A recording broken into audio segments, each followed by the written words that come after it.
Hello everybody and welcome back to the channel. Today we are going over a spoiler-free review of The Queen's Gambit. Now, going into this book, I had a very clear direction and a very clear understanding of what I thought this book was going to be. I was expecting the book to sound something along the lines of a clinically depressed rock star's memoirs. Although instead of being a rock star, she was a chess prodigy.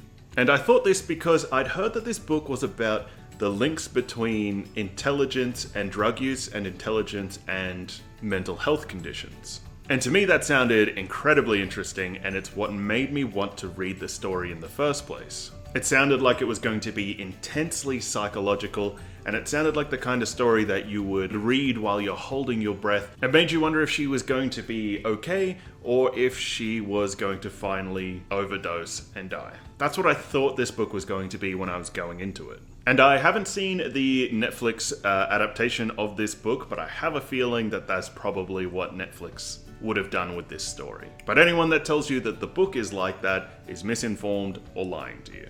So what exactly is the book about? The book follows young Beth. She is our main character and she learns how to play chess in an orphanage in the basement with the janitor. Beth shows incredible talent with chess, so the janitor finds her a chess club that she can join so they can take her to the next level and she can develop her skills further. While at the orphanage, all of the orphans are given tranquilizers in order to make them easier to deal with. But then the country outlaws the tranquilizers and the kids have to go off at cold turkey and they all go through withdrawal symptoms. I can't really get too much more into that because that's all spoilers, so fast forward a few more years. Some more spoiler stuff has happened, and Beth has joined a local chess tournament. And from about this point on, the book follows the same formula. It goes chess games, studying for chess games, and personal issues. And I won't really get too much more into that formula because of spoilers, but this book is definitely worth a read. I want to start this review off by talking about the actual chess games themselves, because I had two major concerns going into this book. Firstly, I know how to play chess. I have the average understanding of chess. I know how to play chess. I could sit down with anyone and play a game. So I know how to play it. I'm not great at it, but I know how. And I was concerned going into this book that the chess moves and the chess terminology would be too complicated for my uneducated chess brain. So I imagined that I might have struggled to understand it.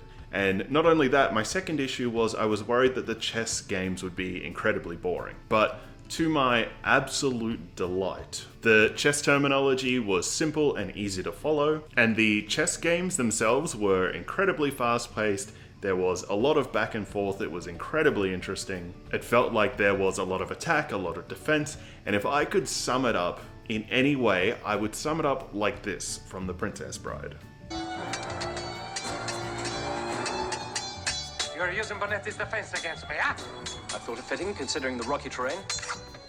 Naturally. You must expect me to attack with Capafero. Naturally. But I find that Tibble cancels out Capafero. Don't you? Unless the enemy has a study, he's a gripper.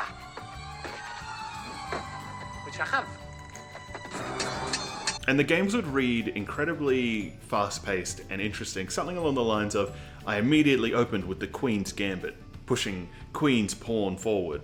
He immediately countered with the Sicilian, moving King's Knight to third row. And honestly, it was fast-paced, it was easy to follow, and I had such a great time reading it. And I wanted to start this review off with those two concerns, because I know that that is a concern that other people have expressed to me about reading the book. That one, it would just be really boring because it's so heavily about chess, or two, the intense chess terminology would be too confusing. But I'm here to tell you that neither of those are true. The chess is interesting, and the terminology, they make it easy for anyone to follow. Just like all great compliment sandwiches, now that I've said something nice, I want to say something negative about the book. One issue that I had about this book was the drug use, or the drug abuse, should I say. In this story, the main character takes certain drugs throughout the entirety of the story. She also had a brief stint of alcoholism. And the weird part about this story is that she recognized that the alcoholism was an issue, and it had immediate negative effects on her life. She took the steps that she needed to stop drinking alcohol, and removed that negative force on her life. The weird part and the issue I have is that that never happened with the drug abuse, because she clearly had a problem with the drugs, but it wasn't really painted in a negative light. And it was to the point where it started to seem like they were saying the drugs had a positive effect on her life. So the weird part for me was that she had the self-awareness to see how alcohol was negatively affecting her, but there was no self-awareness to see how drugs was affecting her. And even the way the story was written, the drugs never seemed like an issue. And like I said, I can really see why Netflix jumped on this story. I can imagine, I haven't seen the TV show, but I can imagine that they really would have put an emphasis on the drug use, the alcoholism. They would have put a lot more depression in it. And I'm sure they would have really ramped up the mildly sexual atmosphere in this book as well, because that's what Netflix adaptations seem to do.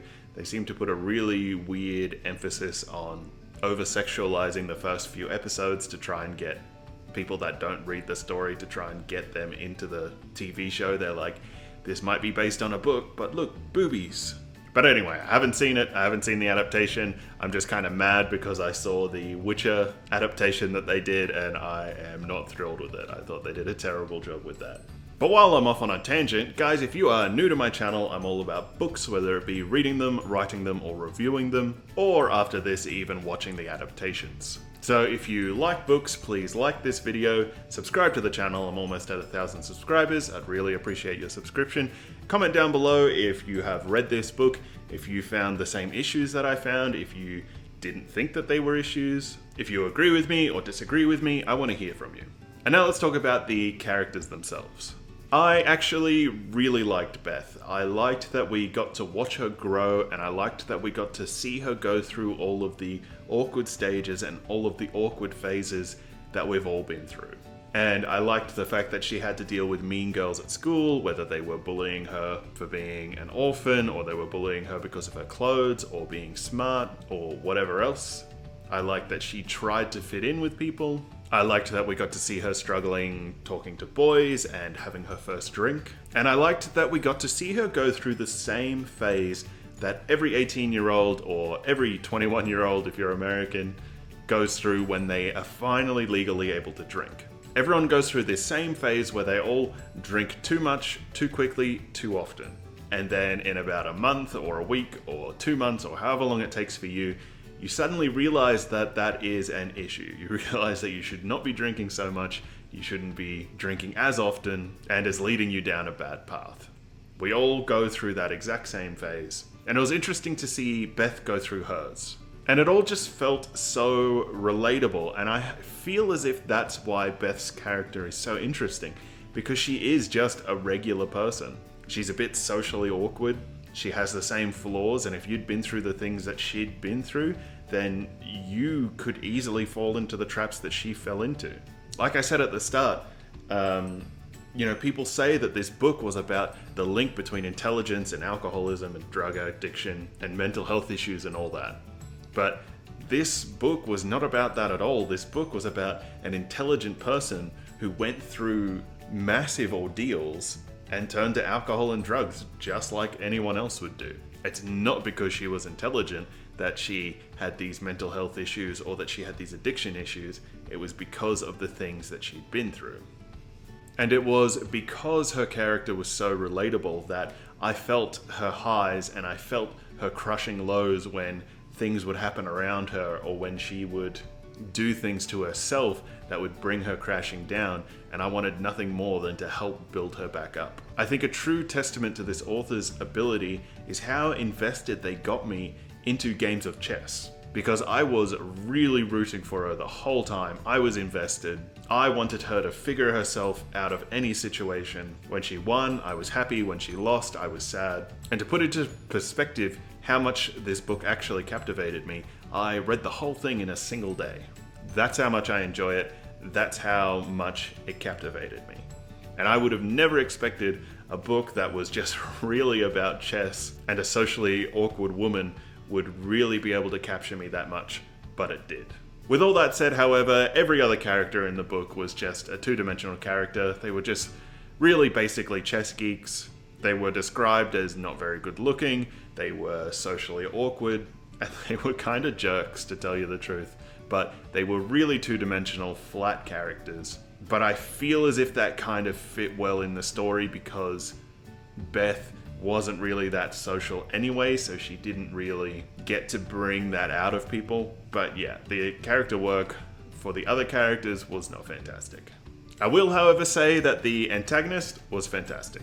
The antagonist was imposing, they posed a real threat, not to life and limb and liberty and all of that, but just to the simple game of chess. He was imposing.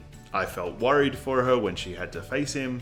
And honestly, their epic battle at the end was a lot more satisfying and a lot more fulfilling than a lot of fantasy stories that I've read. Which is so insane considering they're just playing chess. The antagonist, really well done in this book.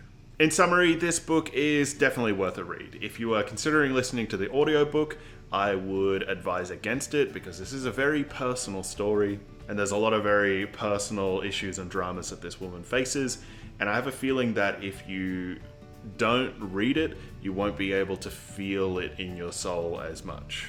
The character arc and the character growth that you go through with Beth was long and satisfying. The ending and conclusion and solutions and all of that was satisfying as well. The chess games were fast-paced and interesting, you didn't get lost in them at all, and it's able to draw you in with little effort. So all in all, this was a pretty good book. You know, it definitely had its flaws, it's definitely not the best book I've read this year, but I mean, I did recommend it to my wife. She's currently having a bath in there reading it. It's definitely worth your time. It's not a very long book. Give it a go. Anyways guys, that's all I got for you today. Make sure you like this video, subscribe to the channel, leave a comment down below, and as always, thank you very much.